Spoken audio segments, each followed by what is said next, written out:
Good morning, guys. This is just a presentation on the scientific method to help you through your exams. Okay, so this can be used for grade 8 and 9 natural science, and it can also be used up through grade 10, 11, and 12 for any of those practical-like questions that you can get. So this is the headings of writing a scientific report. I'm going to discuss each section of it so that you maybe get a little bit of a better understanding on how each thing should be answered. So first thing we're going to look at is an independent variable. When you get an experiment, there's always going to be two standout variables that can be measured. The one is called the independent variable and the one is called the dependent variable. The independent variable is the one that you can change. I can change. The nice way to remember it is that independent starts with an I, and I can change also starts with an I. I can change. So this is the variable that you can change. So if the experiment is dealing with the amount of sun a plant gets and its growth in height, we can say the one that we can change personally. I can physically change the amount of sun the plant is getting. I cannot change the height that it's going to grow. The plant's not going to listen to me. If I say to the plant, you must grow 5 centimeters today, it's not going to listen to me. So I can't control that. But I can control how much sun the plant is getting. I can put it in the window, I can put it in the cupboard, I can put it in a covered area. I can control that. So the independent variable is the variable that I can control, that I can change. It does not rely on other variables to change. It relies on you. Okay, so it's things like if you are timing an experiment, the time would then be your independent because you are timing it. You are saying every 5 minutes I'm going to check the experiment. It is always found on the x-axis of your graphs. So that's also a nice thing to remember is that the independent is on the x-axis. The second one is your dependent variable. This is the one that you can't change. You can't change this variable. Like I was explaining earlier, it's the variable that they will not listen to you. The plants will not grow 5 centimeters that day. So you cannot change it. It can be changed by you changing the independent, but you can't change it. So it's the variable that can be measured. So in this case, it would be the height that the plant is growing. You can physically measure that in centimeters, millimeters. And this dependent variable is found on the y-axis. Okay. The next type of variable, this is a constant, sometimes called controlled variable. So it's the variable that has to be kept the same for the experiment to be reliable, for the experiment to be fair.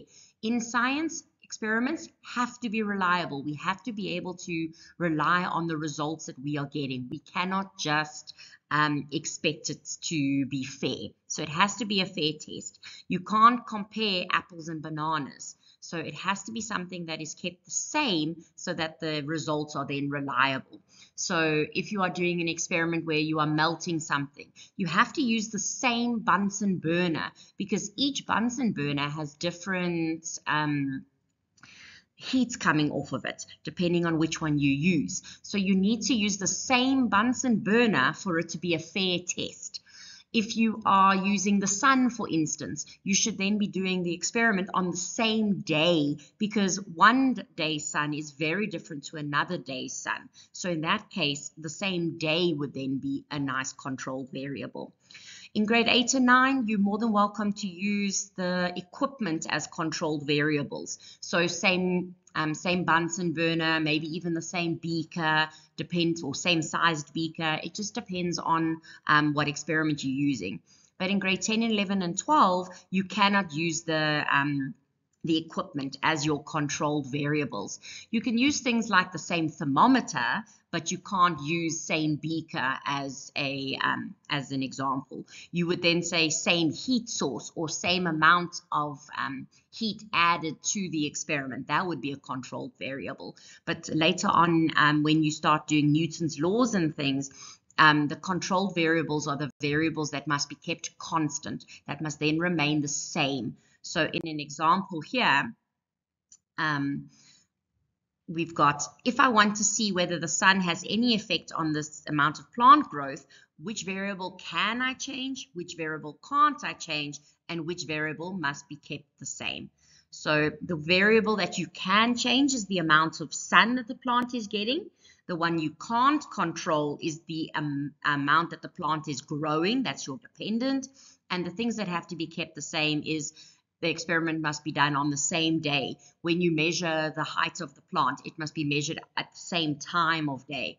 You can't keep changing the days you measure things.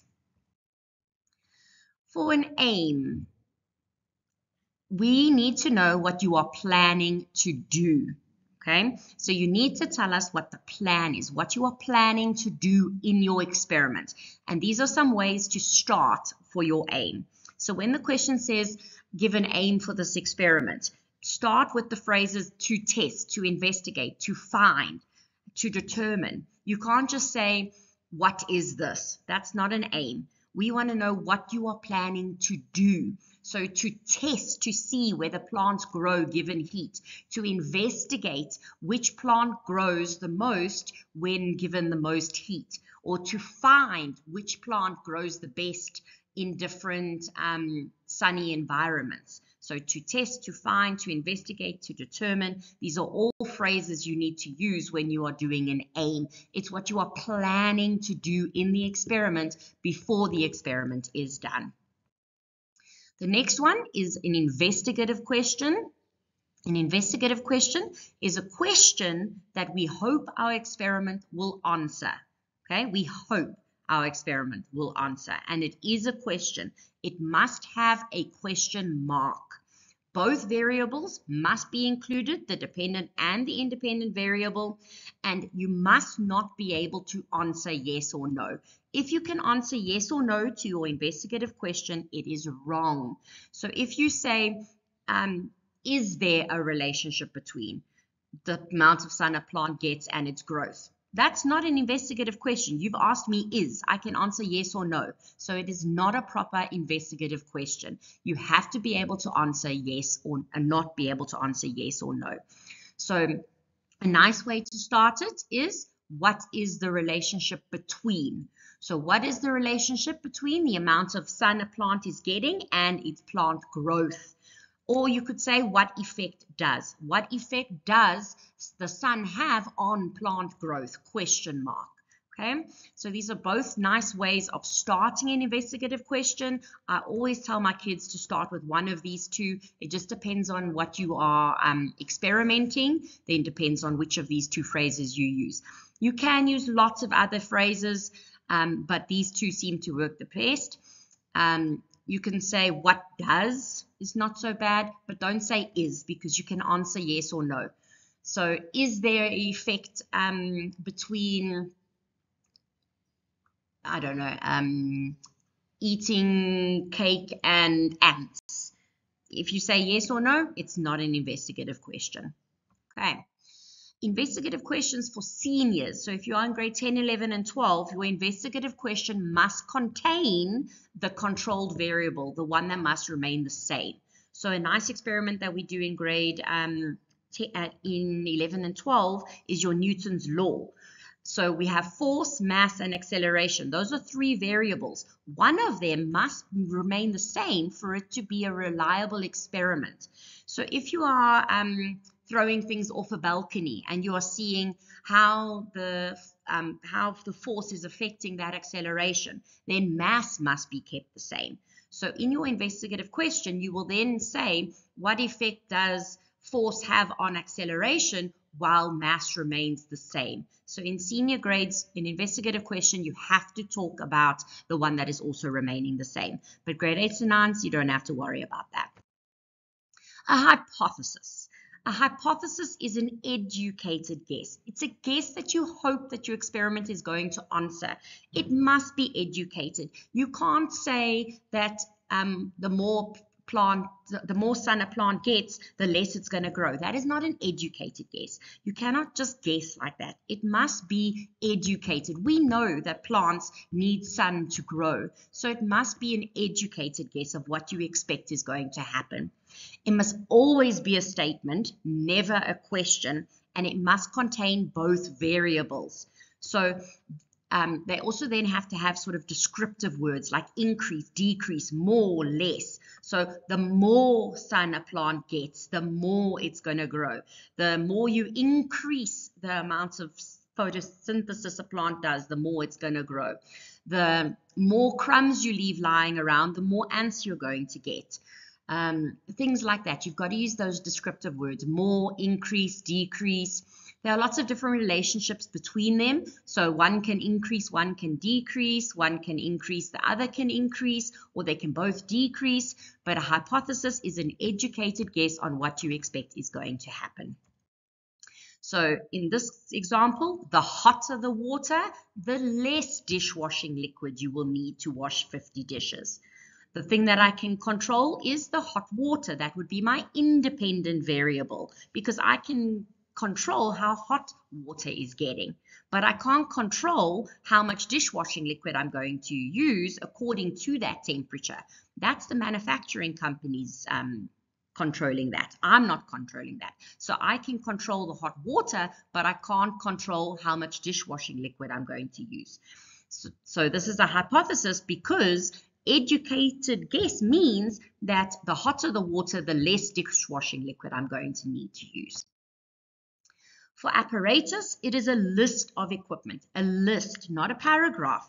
You have to list it, bullet points, and you need to use the correct terminology when you are using apparatus. You need to say beaker, test tube, gas cylinder, Erlenmeyer flask, tongs. You need to use the correct terminology when you are listing the apparatus that you are going to use. This word can be pronounced apparatus, but apparatus means the same thing. It's the equipment you are going to use. And a lot of the time in a scientific report, they will say, list the equipment or list the apparatus. This is just a couple of examples of different apparatus that you might find in the laboratory: test tubes, beakers, Erlenmeyer flasks, safety goggles, gauze mats, ring stands, all of those types of things. Just a couple more. We've got test tube racks, we've got burettes, pipettes, we've got measuring cylinders, tongs. So get familiar with the different type of apparatus that you could be using. You will also, after the apparatus, you will have to draw a diagram. You need to draw a setup of the experiment, of what you are doing. So as you set the experiment up with the Bunsen burner, the gauze mat, the tripod stand, the beaker, you will then have to draw that and label it. Follow diagram rules. In my next video, I will talk about diagram rules. You need to follow the diagram rules and you need to label properly the diagram. Next is your method. You need to explain the steps of what you did for the investigation, for the experiment. It must be in point form, it must be past tense, and it must be in third person. You can't say, Neo lit the Bunsen burner. You can't say that. You will say, the Bunsen burner was lit. We don't use names, we don't use I, he, she, we don't use anything like that. Point form, not paragraphs, past tense because it already happened, and it must be in the third person. So then for results, this is where you're going to need to put your tables and your graphs. Your tables is a summary of what you found out in your experiment. Generally with numbers, it just depends on what your experiment is about. So if your experiment is about how much sun a plant is getting and its plant growth, then you're going to put how much sun your plant is getting in the one column.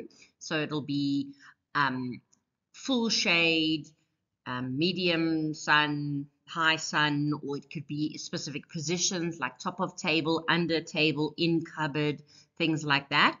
And then the other columns will then have the dependent variables, like the height that it grew, 12, 10, 15 centimeters. Obviously, in the next video, I'll talk more about how to make tables, so then you'll know that units don't go in the tables and things like that. But tables always fall under results. It's what you have observed, what can be measured. Graphs also go into the results based on the tables. Remember, we get bar graphs, we get histograms, we get line graphs, and we get pie charts. So those are the different types of graphs we get. Again, I'll explain these in a different video. But this all goes under results. You need to record the data so that you can then use it in your observations and discussion. You need to follow table and graph diagram rules as well. Okay. The next one is observations and discussion. This is where you're going to be doing your paragraphs. This is where you're going to discuss what was seen. So explain what you saw in detail, give specifics, tell us the color change. It went from blue to red, or it went from colorless to milky. Give us the color changes. Tell us what you are smelling. Remember, we don't sniff right in whatever is coming off. We always waft it towards our noses. But tell me what you're smelling. Are you smelling chlorine gas? And then also you can see if you're seeing bubbles, anything that you sort of notice with your senses. And these results and observations and discussion must then go and support your hypothesis. Tell me whether your hypothesis was correct or not, and discuss why it was correct and why, or if it was wrong, discuss why it was wrong. We actually like wrong hypotheses because there's more then to discuss. What went wrong? Was there breathing on the Bunsen burner which lowered the temperature? Things like that. So this is where you're going to be doing your discussion and your observation.